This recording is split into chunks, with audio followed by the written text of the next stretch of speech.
මොකද්ද මේ ඩයස්පෝරාව කියන්නේ? ඩයස්පෝරාව කියන්නේ ඉතා වැදගත් සමාජ සංකල්පයක්. ඩයස්පෝරාව. ඔයා මේ වචනය නිතර අහලා ඇති. නමුත් මේ වචනේ නියම අර්ථය මේක ලෝකෙට බලපාන්නේ කොහොමද කියන එක ගැන ඔයාට හරි වැටහීමක් තියෙනවද? ඩයස්පෝරා කියන ග්‍රීක වචනය ක්‍රිස්තු පූර්ව 6 වෙනි සියවස තරම් ඈත කාලයට දිව යනවා. ග්‍රීක වචනයේ සරල තේරුම වන්නේ විසිරුවා හැරීම කියන එක.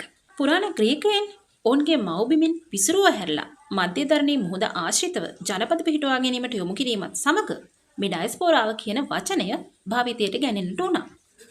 යුදෙව් ජනතාව ඔවුන්ගේ මව්බිමින් විසිරුවා හැරීම ඩයස්පෝරාව කියන වචනය පාවිච්චි කරා. යුදෙව් ජාතිකයින් ඔවුන්ගේ මව්බිමින් විසිරුවා හැරියට පස්සේ යුදෙව් ඩයස්පෝරාවක් නිර්මාණය වුණා. ඓතිහාසික වශයෙන් ගත්තම ඩයස්පෝරාව කියන්නේ විවිධ සමාජ, ආර්ථික, දේශපාලන කරුණු අරබයා තම මව්බිමෙන් බැහැරව වෙනත් විදේශයක ජීවත් වෙන ප්‍රජාවක් හැඳින්වීමට භාවිතා කරන සමාජ විද්‍යාත්මක වචනයක්. වර්තමාන ලෝකයේ තියෙන ඩයස්පෝරාවන් ගැන දන්නවද? ඉන්දියානු ඩයස්පෝරාව, මෙක්සිකන් ඩයස්පෝරාව, චීන ඩයස්පෝරාව. මේවා තමයි ලෝකයේ තියෙන විශාලතම ඩයස්පෝරාවන්. එතකොට ශ්‍රී ලංකාවට ඩයස්පෝරාවක් තියෙනවද? ඔව්. ශ්‍රී ලංකාවටත් ඩයස්පෝරාවක් තියෙනවා. ශ්‍රී ලාංකික ඩයස්පෝරාව කියලා අපිට එක කැටගරි එකකට ගන්නත් පුළුවන්.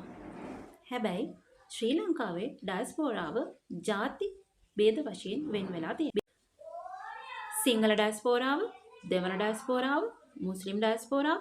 ඔය ශ්‍රී ලංකාවේ ජීවත් වෙච්ච කෙනෙක්, ශ්‍රී ලාංකිකයෙක් කුමන හෝ සමාජ, දේශපාලන, ආර්ථික, සංස්කෘතික හේතුවක් අරබයා ශ්‍රී ලංකාවෙන් බැහැරව විදේශයක ජීවත් වෙන්න යොමු වෙලා තියෙනවා නම් ඒකෙන් ඩයස්පෝරාවක් නිර්මාණය වෙන්න පුළුවන්.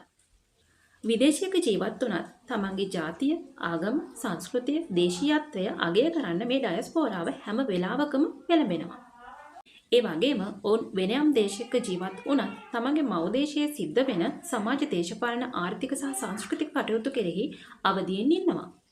ශ්‍රී ලංකාවේ ඩයස්පෝරාව ගැන කතා කරනකොට සිංහල ඩයස්පෝරාවත්, දෙමළ ඩයස්පෝරාවත් අපිට විශේෂයෙන්ම අත්දකින්න පුළුවන්. ඩයස්පෝරාවෙන් ලැබෙන වාසි ගැන චුට්ටක් කතා කරමු. විශේෂයෙන්ම විදේශ ප්‍රේෂණ. ඒ කියන්නේ විදේශ විනිමය ලබා ගන්න ඩයස්පෝරාව වඩාත් වැදගත්. ආයෝජන සහ ව්‍යවසායකත්වයන් සඳහා, දැනුම හා තාක්ෂණික හොමාරුව සඳහා සංවර්ධනය වීමට අපේක්ෂා කරන රටක් විදිහට අපිට කොහොමද මේ ඩයස්පෝරාව ධනාත්මකව භාවිත කිරීමට පුළුවන් වෙන්නේ? ඉතින් වර්ගවාදීව ලෝකයේ පුරා ව්‍යාප්ත වෙන ඩයස්පෝරාවක් වෙනුවට එක් ජාතික අනන්‍යතාවයක් මත ව්‍යාප්ත වෙච්ච ඩයස්පෝරාවකින් වඩාත් ඵලදායී සේවයක් ලබා ගැනීමට හැකියාව ලැබේ.